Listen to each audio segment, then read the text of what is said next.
दुसरं काय मागायचं ते मागा. तुकोबरायानं आधीच वचन घेतलं होतं की जे मी मागन तेच द्यावं लागेल. देवाला सांगितलं, देवा तुम्ही आधीच वचन दिलं, तुम्ही पलटायले. आता तुम्ही आधीच सांगितलं होतं तुम्ही जे मागता ते देतो, मग आता कस का पलटायले तुम्ही? मी जे मागितलं तेच द्यावं लागेल. म्हणले ठीक आहे मी देतो, पण किती पाहिजे? पण पाहिजे किती? 1 वर्ष. इतकं काय करायचं म्हणे? 1 वर्ष. बरं जाऊ दे म्हणे, कमी करतो 6 महिने. अहो एवढी काय करायची? एवढी संतांची संगत असते का? एवढं नाही, कमी करा. म्हणले 1 दिवस. अहो लय झालं, अजून कमी करा. म्हणले एवढं नाही तर 1 तास, 24 तास. अहो लय झालं म्हणले, इतकं काय करायचं? 1 तास बी लय झाला, कमी करा. 1 मिनिट. अहो तितका काय करायचं देवा, अजून कमी करा. 1 मिनिट ना 1 सेकंद. अहो लय झालं म्हणे 1 सेकंद सुद्धा, अजून कमी करा. अर्ध क्षण घडतात. हा, 1 क्षण भर नाही म्हणे, 1 क्षण बी नको, त्याच्यापेक्षा कमी करा. अर्ध क्षण करता संतांची संगत. अर्ध क्षण बी लय झालं म्हणले, त्याच्यापेक्षा कमी. निमिष कळतं का? डोळ्याची पापणी लवत नाही त्याला मिनिश म्हणायचं. मिनिश, 1 मिनिश. डोळ्याची पापणी वर खाली वर होती तवर, पण कोणाची माहिती का? जाग्या माणसाची, झोपलेल्या माणसाची नाही तर त्याला एकदा लावली की सकाळीच उघडती. इतकं नाही, जाग्या माणसाची. टकटक पाहिलंय का? अशा माणसाची खाली वर होती इतकी. अहो हे बिले झालं अर्ध निमिष फक्त, इतकीच संतांची संगत घडू दे. देवानं सांगितलं, दिली म्हणला मी देतो, मी देण्याकरता तयार आहे. पण तुकोबरायांनी सांगितलंय देतोच काय म्हणतो? हे तर आम्हाला आधीच घडलेलं आहे, आम्हाला संतांची संगत आधीच घडलेली आहे. मग देवानं सांगितलं आधीच घडलेली आहे, तर मग डबल कशाला पाहिजे तुम्हाला? आधीच तुम्हाला संतांची संगत घडलेली आहे, तुम्हाला संत भेटलेले आहेत, मग तुम्हाला डबल संतांची संगत कशा करता पाहिजे? त्यावेळेस तुकोबरायांनी सांगितलं देवा घडलेली आहे, पण आता एकदा घडल्याच्या नंतर त्यांचा आणि माझा कशाच प्रकारे तुटी होऊ नये. हरिजनास वे भेटी, हरिजनास वे भेटी, हरिजनास वे भेटी, हरिजनास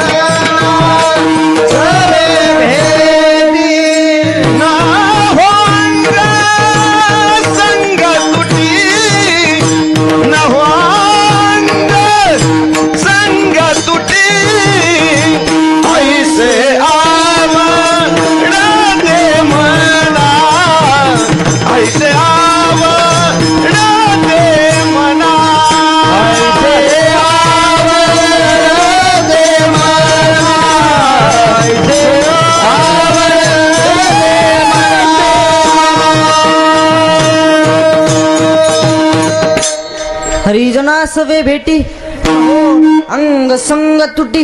देवा एकदा मला भेट झाल्याच्या नंतर त्यांची माझी पुन्हा ताटातूट होऊ नये. देव म्हणतात तुम्हाला हे सोडून दुसरं मागा ना काहीतरी. ही मलाच भेटत नाही, ही संगती मलाच भेटणं, मीच सापडायलो, मलाच भेटणं, दुसरं काही मागाना, दुसरी काही इच्छा असन.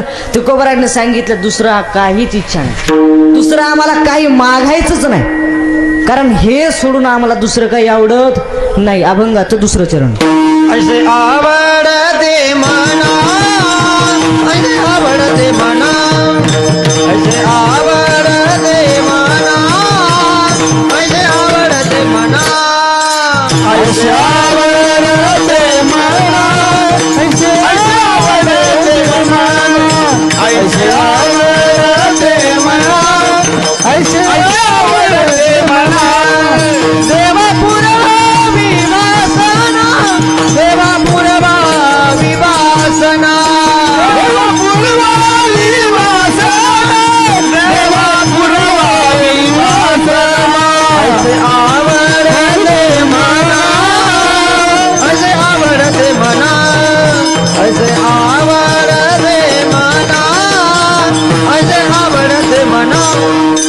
ऐसे आवडते मना ऐसे आवडते मना ऐसे आवडते मना ऐसे आवडते मना ऐसे आवडते म्हणा देवा पुरवावी वासना. हे देवा आम्हाला आवडतं, याच्यापेक्षा वेगळं आम्हाला काही आवडतच नाही. आम्हाला दुसरं काही पाहिजेच नाही, हेच आम्हाला पाहिजे. काय पाहिजे तुकोबराया, काय देऊ तुम्हाला? अहो अशा संतांची संगत मला घडावी, अशा संतांची मला भेट घालावी की ज्यांच्या हृदयात देवाचं वास्तव, त्यांच्या हृदयात देव वास करतो. अशांची संगत मला घडावी. अभंगाचं प्रथम देव वसती देव वसती देव वसती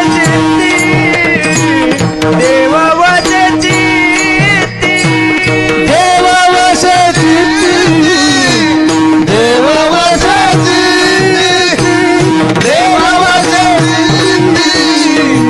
देव वसती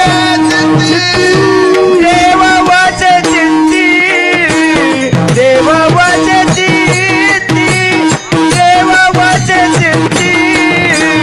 देव वसती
देव वसे चित्ती त्यांची घडावी संगती. ऐसे आवडते म्हणा देवा पुरवावे वासना.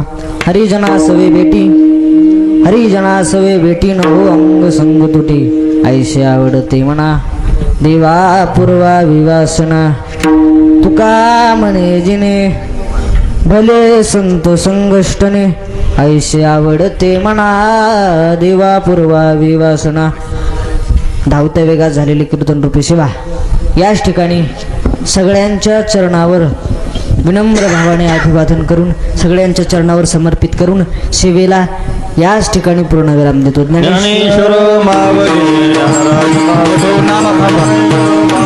काय कळतं आजकालच्या पोराला? मोबाईल कळतो, पण 5 वर्षाच्या मोबाईल, रील्स,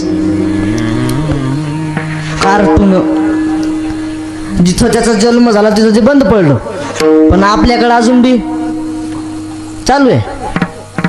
आपल्याकडे अजून बी चालू आहे ते. आणि जा इथं बसवत जा त्याला. भलं होतं इथं बसल्याच्या नंतर. नाही त्याला कीर्तन करता येईल, नाही वाजवता येईल, नाही गायन करता येईल, पण कमीत कमी शेवटच्या टाइमाला लाता मारून बाहेर तरी नाही काढणार. इतका परिणाम होतो कीर्तन आणल्याचा. काय आणायचं कीर्तनात? हो, कीर्तनात त्यांना या करता आणायचं, कारण सगळ्या रोगावरचा इलाज म्हणजे कीर्तन आहे. कोणताही रोग असू द्या, कोणताही रोग. जसं जुने डॉक्टर लोक नाही का, कोणताही रोग झाला की एकच औषध द्यायचे. कोणताही रोग होऊ द्या, किती मोठा रोग होऊ द्या, एकच औषध. एक डॉक्टर होता आणि त्याच्या भागात सगळ्याला एकच आजार, पोटाचा आजार. सगळ्याला जे येईन त्याला पोटाचाच आजार. आणि त्याच्याकडे जे पेशंट यायचं ते डॉक्टर त्याला एकच औषध द्यायचं, एकच. त्याचं नाव होतं सोनामुखी. इथं कोणी घेतलेली का? घेतली का सोनामुखी? माहित तर असेल ना, माहिती तर असेल ना, माहिती आहे का? नाही? बरं जाऊ दे. ती सोनामुखी, ती कोणी बी आलं की त्याला सोनामुखी द्यायचं, कोणी बी येऊ द्या.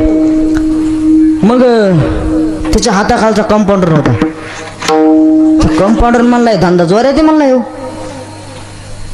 काय लागतं म्हणला, कोणी येऊ द्या, एकच औषध द्यायचं म्हणला, याच्यात काय अवघड आहे, कोणी येऊ द्या, धंदा जोरात आहे म्हणला. येऊ ह्याच्यामुळं सहसा कोणी कीर्तनकार आपल्या संग कोणाला वागवत नाही. कारण 3-4 कीर्तनाला कोणा संग नेलं, 4थ्या-5व्या कीर्तनाला ते म्हणते बाबा अर्धा तास तर मी बोलू शकतो. अर्धा तास तू बोलू शकतो म्हणल्यावर तुला नेलं बंद केलं पाहिजे. त्या कंपाऊंडरनं दुसरीकडे दवाखाना टाकला आणि टाकल्याच्या नंतर आता दवाखाना टाकला पण प्रसिद्धीच नाही. डॉक्टर सगळेच पण प्रसिद्ध थोडीच आहेत. त्यानं दवाखाना टाकला पण गिराईकच येईन.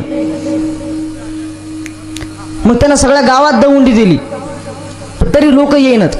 मग एका कुंभार बाबाचं गाडव हरपलं, कुंभार बाबाचं, आणि ते सापडीत सापडीत जात होते. सहजाच्या दवाखान्याकडे पाहिलं आणि त्याच्यावर लिहिलं होतं कोणताही सल्ला, कोणताही उपाय, एकदम जबरदस्त इलाज, खतरनाक इलाज. ते कुंभार बाबा मध्ये गेले, राम राम डॉक्टर, राम राम राम राम. नाही तर काही काही डॉक्टर लोक मध्ये गेले बोलू देत नाहीत. आम्ही जिथं राहतो तिथं एक डॉक्टर आहे, ते मध्ये कोणी गेलं दवाखान्यात की त्याला शर्ट काढायला लावतं. कोणी जाऊ द्या, राम राम डॉक्टर, राम राम, या शर्ट काढा पडा. त्याच्याकडे एक दुपारी माणूस गेला, राम राम डॉक्टर, राम राम राम, या शर्ट काढा पडा. डॉक्टर मला तुमच्याशी काहीतरी महत्वाचं बोलायचंय, शर्ट काढा पडा. हा डॉक्टर खरंच महत्वाचं बोलायचं राव, काहीतरी शर्ट काढा पडा. हा डॉक्टर खरंच महत्वाचं बोलायचं राव, तुम्हाला कळतंय का? बाहेर केवढी रांग थांबली पा, शर्ट काढा पडा. त्यानं शर्ट काढलं, ते झोपला आणि झोपल्याच्या नंतर त्या डॉक्टरनं चेकअप केलं आणि चेकअप केल्याच्या नंतर सांगितलं म्हणे आता बोला काय येतं. ते म्हणला माझ्या पोरीच्या लग्नाची पत्रिका घेऊन आलो म्हणला, हे ते द्यायला आलतो. मग पहिलं सांगायचं ना, कवा सांगू म्हणला, तुम्ही टाइम तर द्याले सांगाल काय. या बाबा या, पाणी प्या. नेमकं तुम्हाला काय म्हणले, मी फार दमलो, मला पाणी प्यायचं. प्या म्हणे बाबा पाणी प्या. पण नेमकं झालं काय? काही नाही म्हणे, माझं गाढव हरपलं. गाढव हरपलं फार सोपं आहे म्हणे, तुम्हाला मी सोनामुखीचे 2 टक देतो म्हणला, तेवढे तुम्ही घ्या. ते कुंभार बाबा म्हणले गाढवाचा टाकाचा संबंध काय ते सांगा मला यादी. मला गाढवाचा टाकाचा काय संबंध? हो तुम्ही घ्या म्हणे, फक्त एकदा, एकदम खतरनाक इलाज, तुम्ही घ्या. त्यानं ते 2 टक घेतले. पहिला टक घेतला आणि दुसरा टक घेऊन चमच्या खाली ठेवणार की ते करंट बोचायला लागलं. भरलं डबं की पळ डोंगराव, भरलं डबं की पळ डोंगराव, भरलं डबं की पळ डोंगराव. 4था चक्कर डोंगराव मारला तर गाढव तिथं चरत होत. 4था चक्कर डोंगराव मारला, गाढव तिथं चरत होतं. ते कुंभार बाबा म्हणू लागलं थोडा त्रास झाला म्हणे, पण गुण हमखास. मग राहिलेली सगळी चर्चा त्यानंच केली, सगळी चर्चा सगळ्या गावात पसरलं. एका राजाचं राणीचं भांडण झालं आणि ती राणी गावाकडे आली आणि कुंभाराची त्या राणीची भेट झाली. का हो राणी साहेब, तुमचं राजाचं काही झालंय का? हो ना म्हणे भाऊ, रागीट येते, थोडं काय बोलले घराच्या बाहेरच काढून गेलो. असं म्हणे एक डॉक्टर आहे, तुम्ही त्याच्याकडे चला म्हणे, त्याचा तुम्ही एकदा सल्ला घ्या, जबरदस्त इलाज आहे म्हणे. राणी तिकडे आली, दिले सोनामुखीचे 2 टक, भरलं डबडं डोंगराव, भरलं डबं की पळ डोंगराव. राजाला ही बातमी कळाली. राजा म्हणला संडाशी बांधा, संडाशी बांधा, ही मोहीम आपलीच आहे म्हणला गावात स्वच्छताची, आणि आपलीच बायको बाहेर जाताना पाहिले लोक आपली इज्जत काढतील म्हणे. संडाशी बांधा. मी रात्रभर सोनामुखी सांगू शकतो बरं, काय लागतं त्याला. या राजावर दुसऱ्या राजानं स्वारी करायचं ठरवलं, दुसऱ्या राजानं. ते राजा म्हणला गेलं म्हणला, राज्य गेलं, सगळंच गेलं म्हणला, काहीच राहत नाही म्हणला, आता सगळंच गेलं. ती राणी म्हणली नेमकं झालं काय? अहो ते पुढचं सैन्य पाय, माझं सैन्य पाय, माझं मूठभर सैन्य, त्याच्या पुढं काय थाक लागणार आहे माझा? एक काम करा म्हणे, टेन्शन घेऊ नका. ज्या डॉक्टरनं मला घरात पाठवलंय या घरात, त्या डॉक्टरचा तुम्ही एकदा सल्ला घ्या म्हणे. असं राजा सगळं सैन्य घेऊन त्याच्यापाशी, डॉक्टर याच्यावर काही सल्ला आहे का भाऊ? राजासाहेब काही काळजी करायची नाही, तुमच्या सगळ्या सैन्याला एक एक सोनामुखीचं टक द्या. सगळ्या सैन्याला सगळ्याला द्या म्हणला. सगळ्याला टक दिले, सगळ्यांना डबरे भरले, सगळ्यांना डबडे भरले. आणि पुढच्या राज्यातल्या सैन्याने पाहिलं, ते म्हणले चला रे बाबा, या गावात कोणती साथ चालू आहे काही माहित, चला घरी. जसं तुमचा कोणताही रोग असू द्या, सल्ला एकच आहे, तसं तुमचा कोणताही रोग असू द्या, त्याचा इलाज म्हणजे कीर्तन आहे. सर्व साधनाचे सार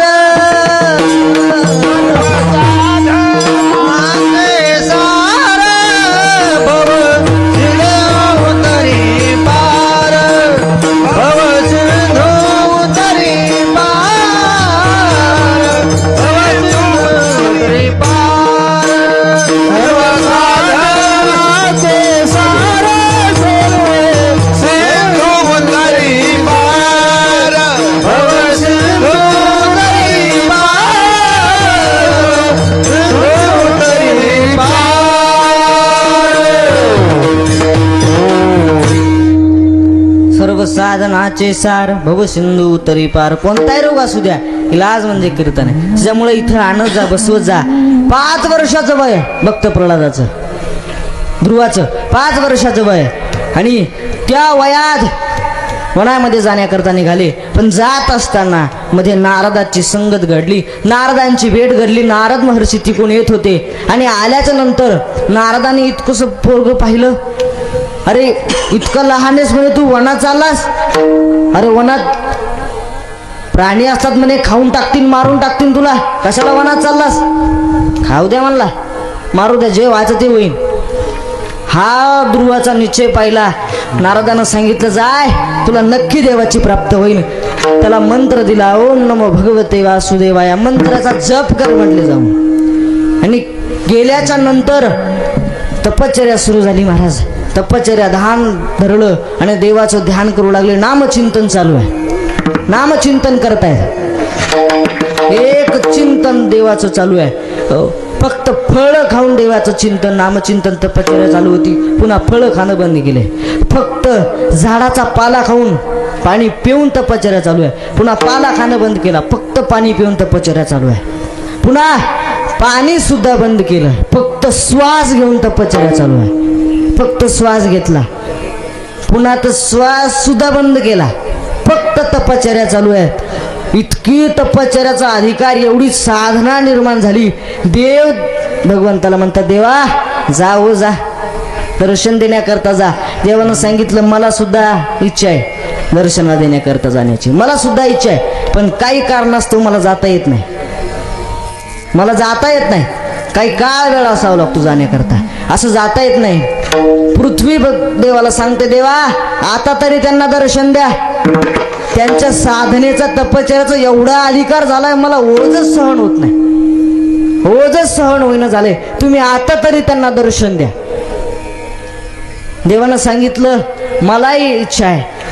मग इतकी साधनेची ताकद झाली की देव अंतकरणात ठसवला, देव अंतकरणात बसला.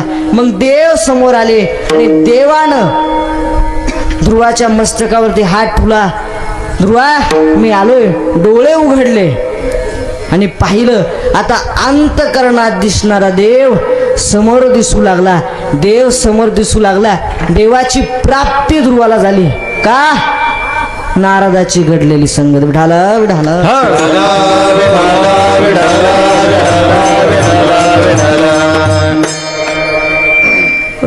संतांच्या संगतीचा महिमान फार वेगळा आहे महाराज, फार वेगळा. किती वेगळा आहे? कसं आहे? एकदा ज्ञानोबाराय नामदेव महाराजांच्या भेटीला गेले. ज्ञानोबाराय नामदेवरायांच्या भेटीला गेले. आता नामदेवरायांना पंढरीचा बुवाच म्हटलं जात होतं. नामदेवरायांना ज्ञानोबाराय नामदेवरायांच्या भेटी करता गेले आणि गेल्याच नंतर मंदिरात गेले. एकही भक्त तिथं दिसत नाही, एकही माणूस मंदिरात दिसत नाही. गाभाऱ्यात गेले, पाहिलं तर नामदेवराय सुद्धा गाभाऱ्यात दिसत नाही. कुठे गेले असतील? नामदेव कीर्तन करी पुढे देव नाच पांडुरंग जनी मने ज्ञान देवा बोला अभंग पुढे देव नाच पांडुरंग जनी मने ज्ञान देवा एकची टाळी झाली एकची टाळी झाली चंद्रभागे वाळवंटी माझा ज्ञान राजा गोपाळाची लायवाटी माझा ज्ञान राजा गोपाळाची लायवाटी माझा ज्ञान राजा गोपाळाशी लायवाटी माझा ज्ञान राजा गोपाळाशी लायवाटी ज्ञानोबरायांना पाहिलं मंदिरात कोणी दिसत नाही मग देवाकडे गेले देव सुद्धा मूर्तीत दिसत नव्हता ज्ञानोबरायांना संतांना कळतं महाराज देव कुठे आहे मग दिसत नाही मग ते ज्ञानोबराय वाळवंटाच्या दिशेने जाण्याकरता निघाले आणि वाळवंटाच्या दिशेने गेल्याच्या नंतर पाहिलं सर्वत्र गर्दी आहे आणि जवळ जाऊन पाहिलं तर नामदेवरायांचं कीर्तन चालू होतं आणि देव तिथं नाचत होते देव तिथं नाचतायत एवढा अधिकार नामदेवरायांचा देव पुढं नाचू लागले आणि ज्ञानोबराय गेल्याबरोबर जनाबाईनं नामदेवरायांना अभंग म्हणायला लावला गेल्याबरोबर चाल म्हणा ज्ञानोबराया किती अधिकार असावा जनी म्हणे ज्ञानदेवा बोला अभंग आणि ज्ञानोबराय अभंग म्हणायला लागले एवढा रंग कीर्तनात भरला एवढा रंग कीर्तनात भरला की देव बेभान होऊन नाचू लागला आधीच नामदेवरायांचं कीर्तन चालू त्याच्यात आवडीचे गायक आले ज्ञानोबराय आले एवढे बेभान होऊन देव नाचू लागले की स्वतःचा गळलेला पितांबर नाचता नाचता देवाचा गळला पितांबर नाचता नाचता गळला पितांबर नाचता नाचता देवाचा गळला पितांबर नाचता नाचता देवाचा गळला पितांबर होई देवा ऐसे बोले कबीर होई देवा ऐसे बोले कबीर एकची टाळी झाली एकची टाळी झाली चंद्रभागे वाळवंटी माझा ज्ञान राजा गोपाळाची लायवाटी माझा ज्ञान राजा गोपाळाची लायवाटी माझा ज्ञान राजा गोपाळाची लायवाटी माझा ज्ञान राजा गोपाळाची लायवाटी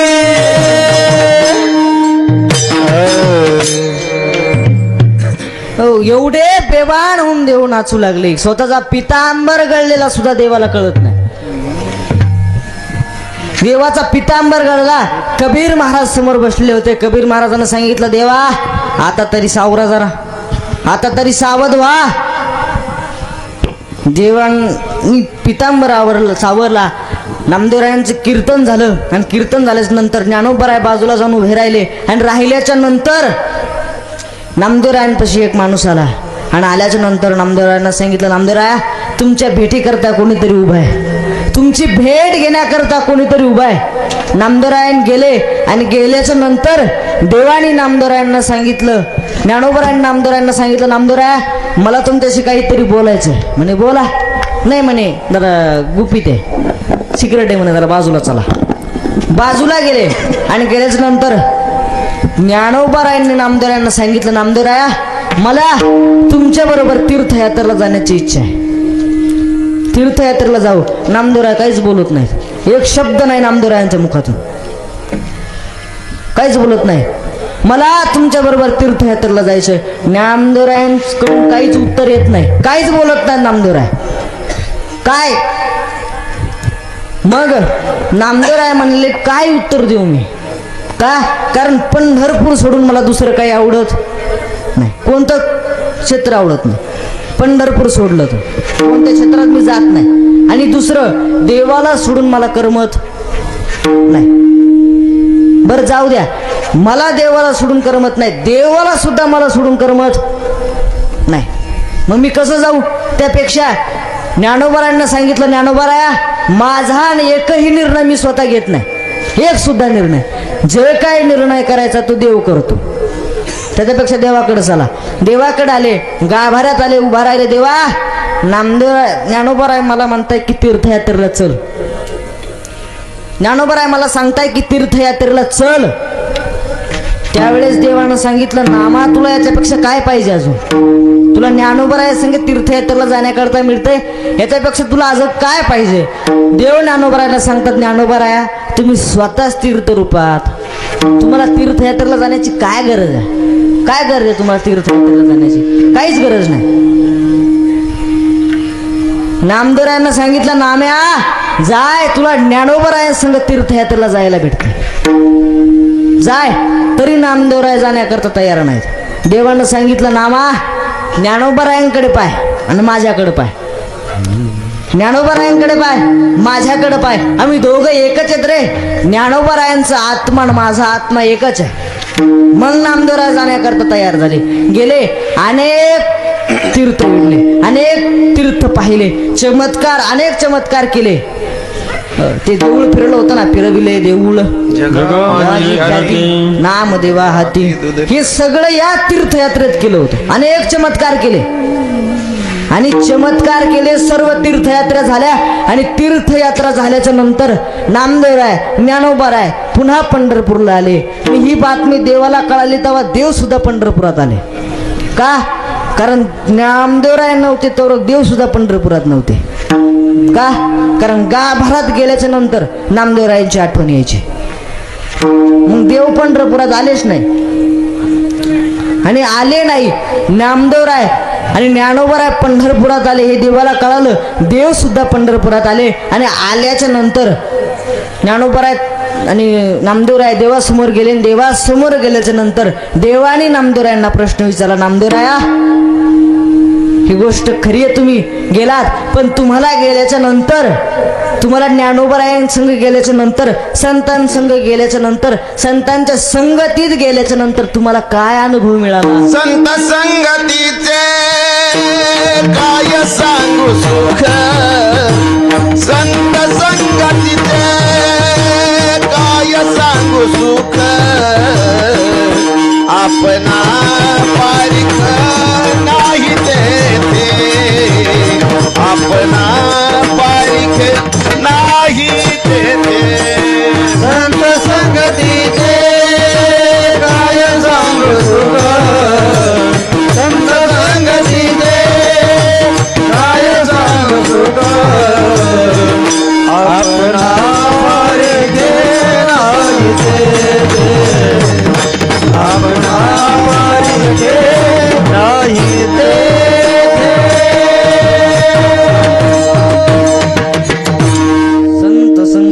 काय सांगू सुख, आपणा पारिके, काय सांगू म्हणले संतांच्या संगतीचं सुख. अशी ही संतांची संगत आहे. आणि तुकोबराया देवाला म्हणताय, देवा अशी संगत मला घडू दे, अशी संतांची संगत मला घडावी, ही संतांची संगत मला पाहिजे. देव विटेवर चढले होते, पुन्हा खाली उतरले, पुन्हा पदर पसरला. देवा तुकोबरायांना सांगितलं, तुकोबराया हे सोडून दुसरं काय मागायच्यावर जर घनावर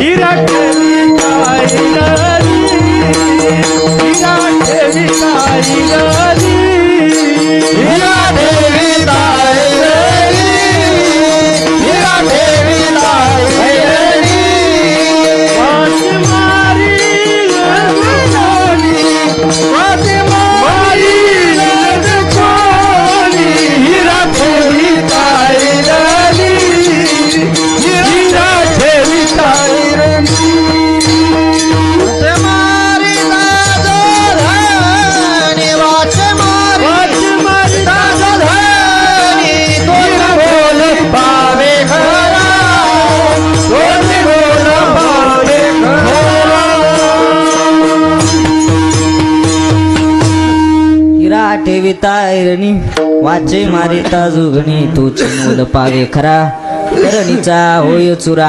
हो तो हिरा ऐरवणी ठेवल्याच्या नंतर घणाला त्याच्यावर घाव घातले. जर एक तर ओरिजिनल हिरा असल तर घाव घातल्याच्या नंतर एक तर तो ऐरणी सिरण नसता घणा शिर मस्त जाईल, पण तुटणार नाही, फुटणार नाही. आणि जर फुटला तर असं समजायचं तुमच्या सासरवाडीनं तुम्हाला डुप्लिकेट हिरा द्याला. डुप्लिकेट हिरा दिला, पण एवढा मौल्यवान हिरा, पण त्याला जर ढेकणाची संगत घडली काय होतं? नाश पावतो महाराज, नाश पावतो. इतकी वाईट आहे संगत, किती वाईट आहे मी तुम्हाला दृष्टांत देऊन सांगतो. रामायणातला दृष्टांत भजन करा विठाला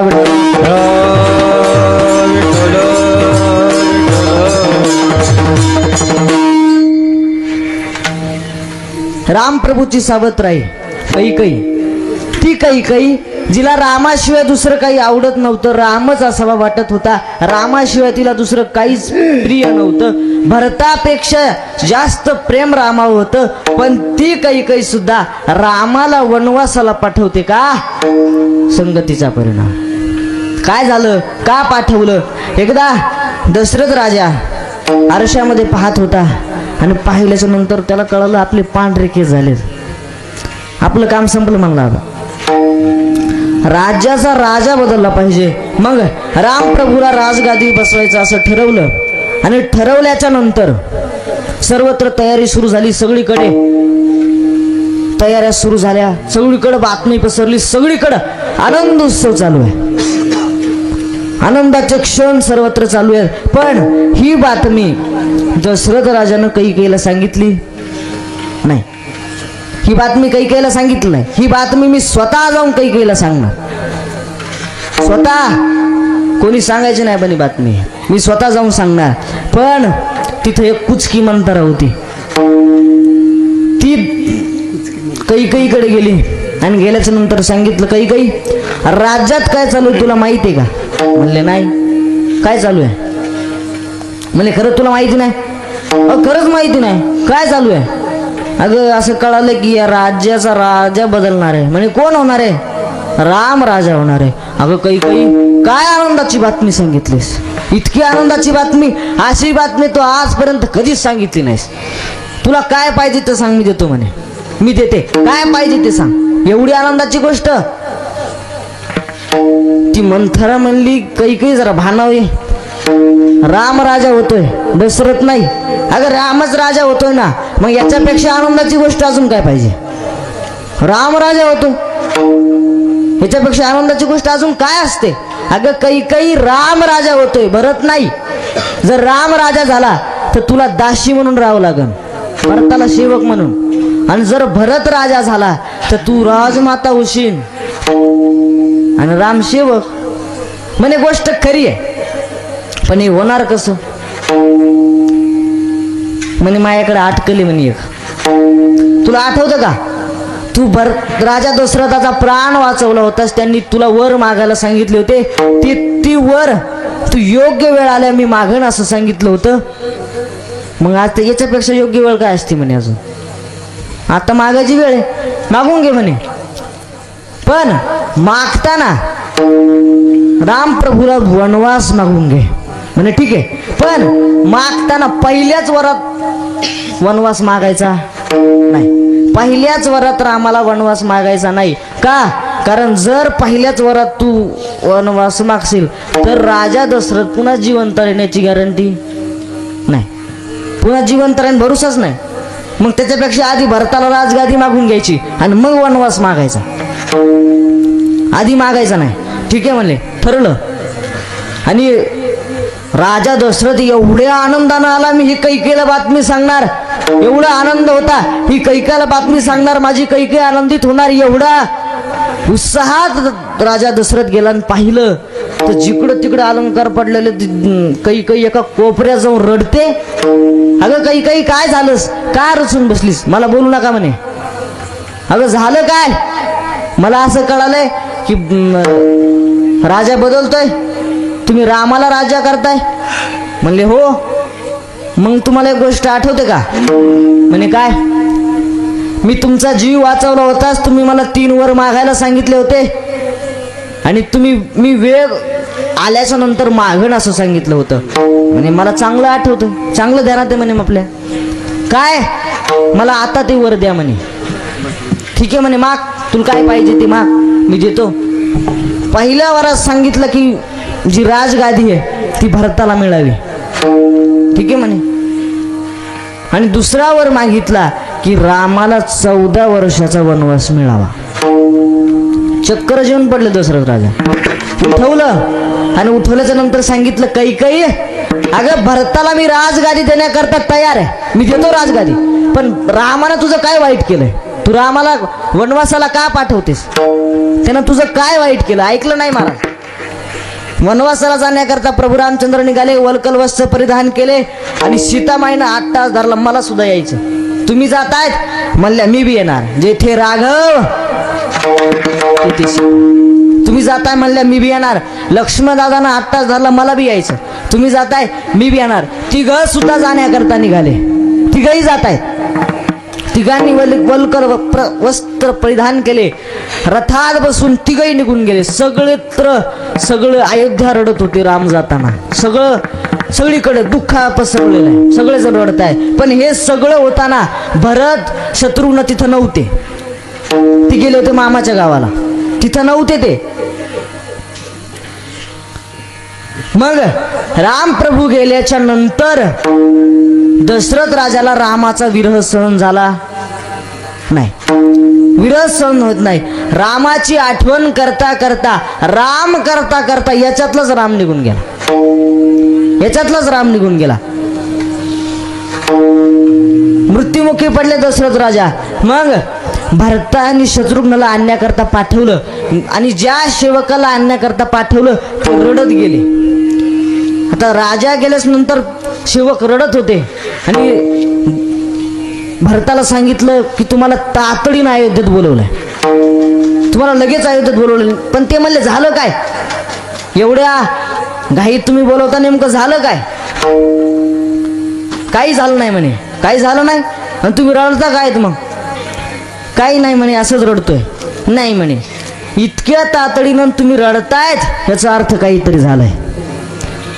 तितक्या तातडीनं अयोध्येत आले आणि आल्याच्या नंतर पाहिलं की सगळीकडे गर्दीच गर्दी. पण रथातून खाली उतरले, त्यांना एक आश्चर्य पाहायला भेटलं की दरबारी स्वागता करता येणारा दादा आज दिसत नाही. दरबारी स्वागता करता दादा येतो, आज का आला नाही? सर्व गर्दी होती, सर्व गर्दीतून पलीकडे गेले. पाहिलं दशरथ राजा मृत्युमुखी पडलेले. कौशल्याला विचारलं दादा कुठे? सांगितलं तुझ्या आईनं 2 वर मागितले, त्याच्यात तुला राजगादी आणि रामप्रभूला वनवास मागितला. वनवास? इतका राग आला, कैकेयीच्या अंगावर धावून गेले. अगं तुला पापीन चांडाळीन, तुला लाज तरी कशी नाही वाटली दादाला वनवास मागताना? आणि तू आजपर्यंत जिवंत तरी कशी आहेस? तू वनवास मागताना तुझी जीभ का गळून पडली नाही? तू आजपर्यंत जिवंतच कशी आहेस? तुला आई म्हणायला मला लाज वाटते. तू आई म्हणण्याचं लायकीचं नाही. तुला आजपासून मी आई सुद्धा म्हणणार नाही, आई सुद्धा म्हणणार नाही. अहो जमिनीत गड्डा खणून त्याच्यात झोपत होते भरत. इतकं बंधू प्रेम आहे आणि आपले दुर्यान बांधणं चालू आहेत.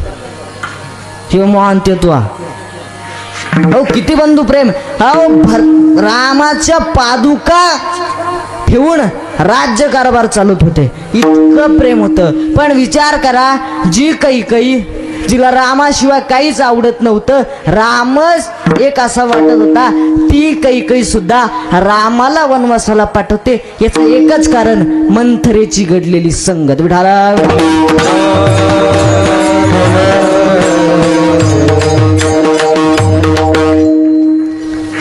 फार वाईट आहे महाराज, कुसंगती घडू नये, अजिबात घडू नये. कडूपणा आला संगती रे, कडूपणा आला संगती रे, कडूपणा आला संगती रे, कडूपणा आला संगती रे. डोक्याचा वेलू लिंबावरी गेला, आता वेलू लिंबावरी गेला, डोक्याचा वेलू लिंबावरी गेला, आता वेलू लिंबावरी गेला. कडूपणा आला संगती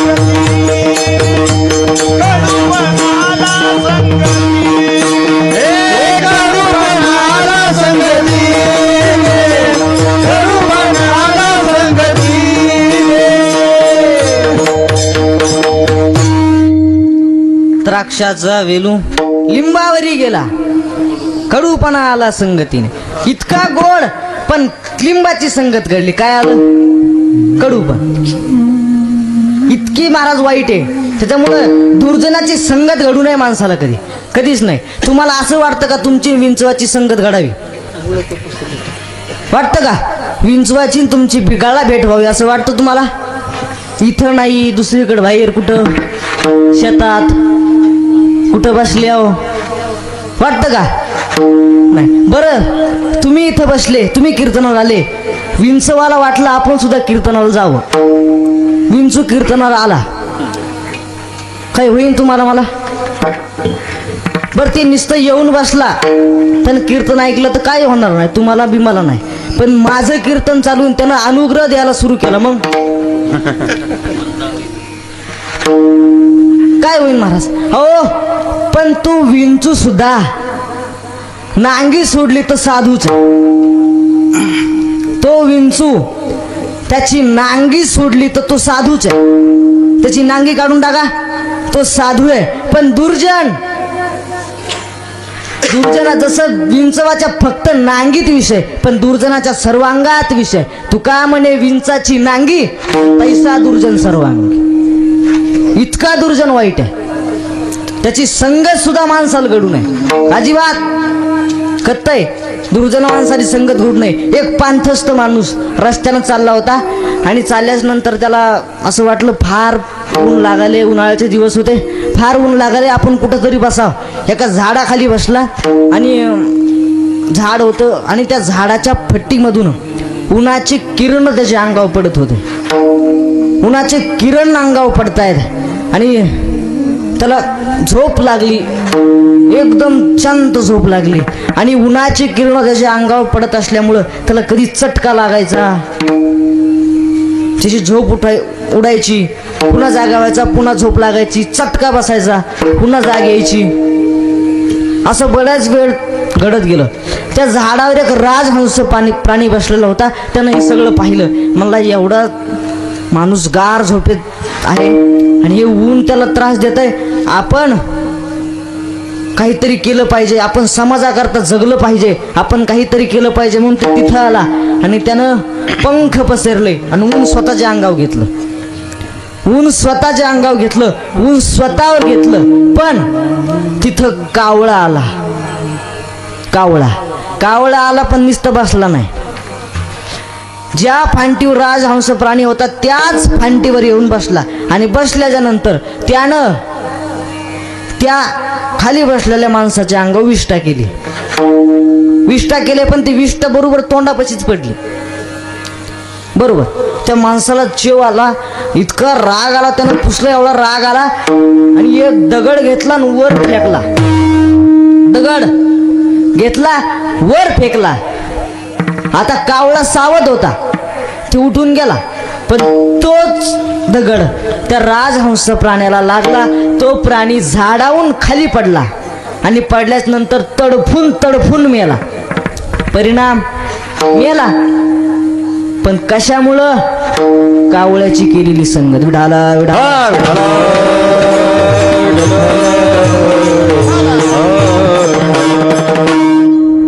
एवढी वाईट आहे कुसंग. दुर्जनाचा नो हे भला अंग संग, दुर्जनाचा नो हे भला अंग संग,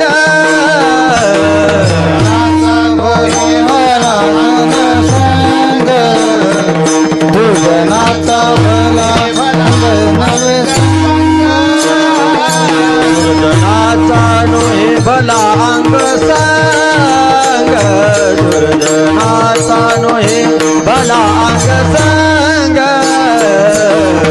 आता भला अंग संग, दुर्जनाचा भला अंग संग, बोलिले साधे सत्याग त्यात, बोलिले साधे सत्याग त्यात, दुर्जनाचा नो हे भला अंग संग, दुर्जनाचा नो हे भला अंग संग, दुर्जनाचा भला नव्हे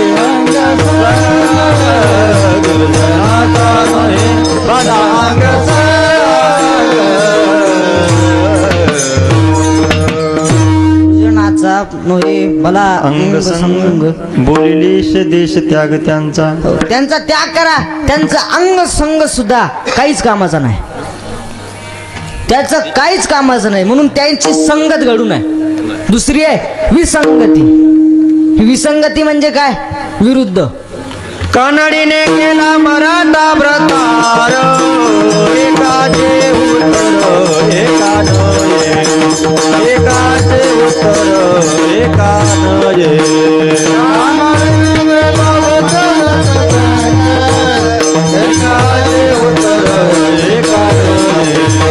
एकाचे उत्तर एकान.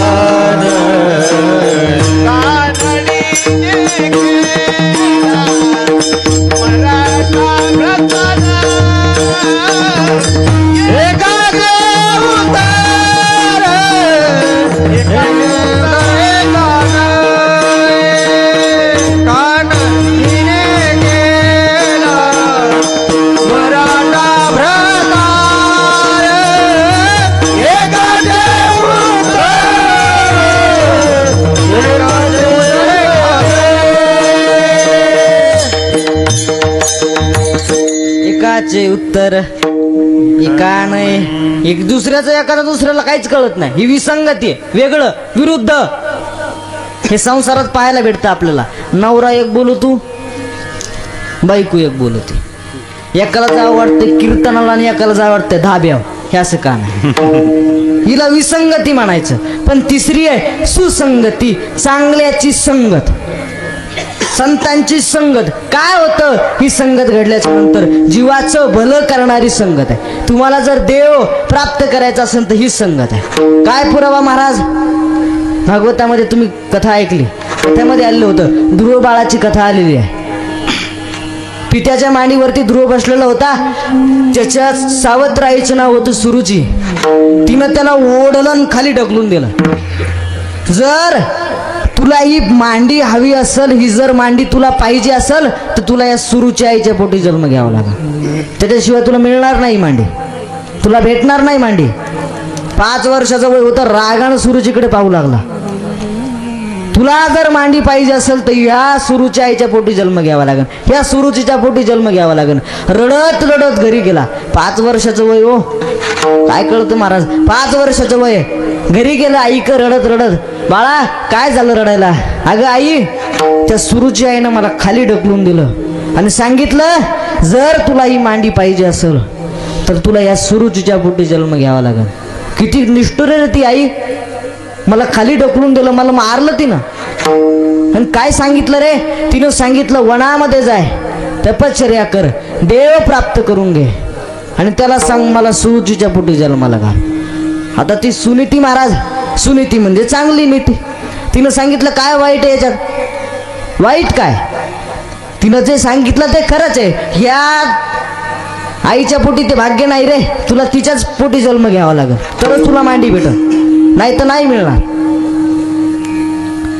वनामध्ये जाण्याकरता निघाली. आईनं सांगितलं जा बाळा, वनामध्ये जाय, तपश्चर्या कर आणि देव प्राप्त करून घे. आई देव कुठं भेटतो?